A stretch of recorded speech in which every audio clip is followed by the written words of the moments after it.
हमारा YouTube channel देखने वाले सभी दोस्त, अहबाब, मित्रों और शुभचिंतकों को हमारा नमस्कार। चीन के साथ सीमा पर जारी तनाव के बाद हमको ये सोचना पड़ेगा कि हम चरम राष्ट्रवाद से देश का भला कर सकते हैं या दिमाग से थोड़ा काम लेकर इसका हल निकाल सकते हैं, या हम ऐसा करके कहीं जज्बात की रौ में बहकर कहीं अपना ही नुकसान तो नहीं कर रहे हैं। ये सवाल आज हमारे सामने सबसे बड़ा है। मैं ऐसा इसलिए आपसे कह रहा हूँ, देखिए कि चीन के खिलाफ आप मोबाइल फ़ोन का विरोध कीजिए, चीन से आए जो मोबाइल फ़ोन हैं आप उनका विरोध कीजिए, आप उसके सामान का बहिष्कार कीजिए और आप उसको आर्थिक रूप से नुकसान पहुंचाइए, लेकिन आप ऐसा मत कीजिए जैसा कि इस बार सरकार ने किया है।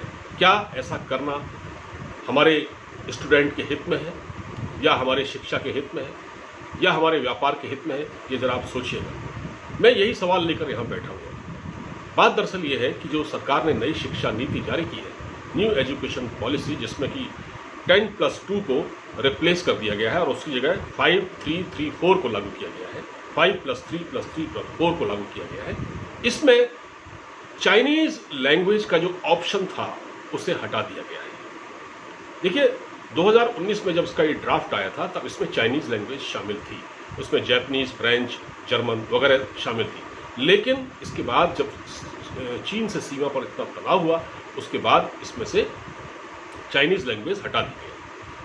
अब ये किया गया है सिर्फ सीमा पर जो तनाव है और चीन के भारी विरोध को देखते हुए, क्योंकि हमारे देश में एक एंटी चाइना सेंटिमेंट, एक चीन विरोधी लहर आम जनमानस में पैदा हो चुकी है, क्योंकि चीन ने काम ही ऐसा किया है। गलवान घाटी में उसने ऐसा किया और अब वो, जैसा कि आप देख रहे हैं, लेपुलेख दर्रे पर अपनी फौज बढ़ा रहा है उत्तराखंड साइड से। ये वो साजिश नेपाल के साथ मिलकर कर रहा है।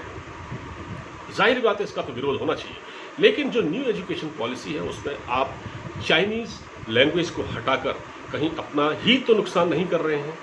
देखिए अभी स्थिति ये है कि चीन में बड़ी संख्या में जो वहाँ की यूनिवर्सिटी हैं वहाँ पर लोग हिंदी सीख रहे हैं। जितनी यहाँ चाइनीज़ नहीं सीख रहे हैं उतना चाइना में हिंदी सीखी जा रही है। ये रिकॉर्ड कहता है, ये इंफॉर्मेशन है हमारे पास। लेकिन हम क्या कर रहे हैं, हम उनका बहिष्कार कर रहे हैं। देखिए ऐसा है कि जब सेकेंड वर्ल्ड वॉर हुई थी, सेकेंड वर्ल्ड वॉर के टाइम पर जापान के सैनिकों ने चीन पर बहुत ज़्यादा क्रूरता की थी, बहुत ज़्यादा उन पर जुल्म ढाए थे। उसके बावजूद भी चीन ने अपने यहाँ जैपनीज़ लैंग्वेज पढ़ाना बंद नहीं किया। लेकिन हमने क्या किया है, हमने मैंडरिन जो भाषा है चीन की उसको बैन कर दिया है, अपने वहाँ उसको हटा दिया है। तो ये अपने आप में तर्कसंगत नहीं लगता। वजह ये है कि देखिए हमारा बड़े पैमाने पर व्यापार है, सीमा पर तनाव तो एक कारण है, लेकिन कहीं इससे व्यापार थोड़ी ख़त्म हो जाएगा। व्यापार तो चलता रहेगा और चीन मानने वाला भी नहीं है। जो चीन जिद दिखा रहा है अपनी, जिस तरह से चीन अड़ा हुआ है, तो ये बात ज़रूर है कि चीन के साथ टकराव होता रहेगा, चीन के साथ बातचीत का सिलसिला भी चलेगा, कूटनीतिक स्तर पर भी बातचीत चलेगी। लेकिन ऐसा नहीं है कि ट्रेड खत्म हो जाएगा, कम हो जाएगा। हम उनसे इंपोर्ट कम कर देंगे, लेकिन आप उससे ट्रेड खत्म नहीं कर सकते। 2018 में जब हमारे विदेश मंत्री थी सुषमा स्वराज, जो कि अब नहीं रही, उन्होंने एक दस्तखत पर साइन किए थे। एक लैंग्वेज MOU बना था, MOU पर साइन हुए थे। उसमें ये कहा गया था, उन्होंने कहा था कि देखिए भारत और चीन परस्पर आदान प्रदान करें और वहाँ के लोग हमारी भाषा सीखें, हमारे यहाँ के जो छात्र हैं वो वहाँ की भाषा सीखें। इस तरह से जो परस्पर एक कल्चरल रिलेशन है, इसको भी बढ़ावा मिलेगा। सुषमा स्वराज के टाइम पर ये बात हुई थी, लेकिन अब ये जो बात है वो बीते हुए दिनों की हो गई है।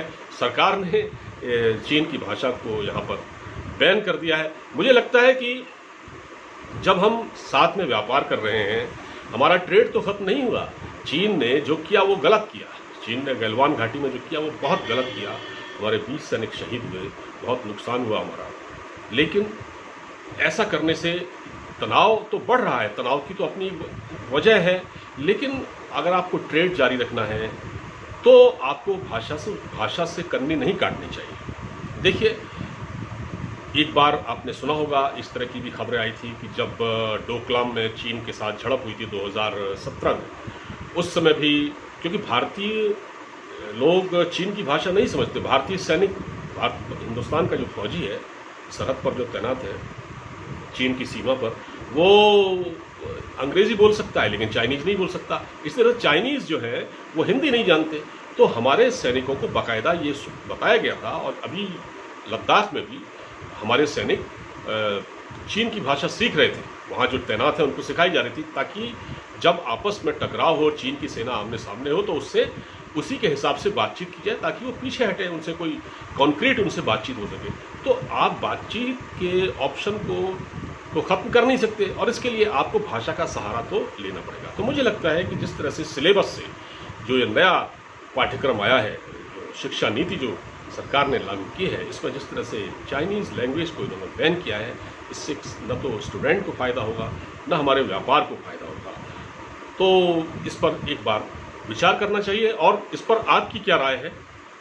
आप अपनी राय कमेंट बॉक्स में ज़रूर लिखें, हमें बताएं कि क्या सरकार का ये फैसला जज्बात की रौ में बहकर लिया गया है, ये चरम राष्ट्रवाद को देखते हुए लिया गया है जिसकी लहर इस वक्त पूरे भारतवर्ष में पैदा हुई है।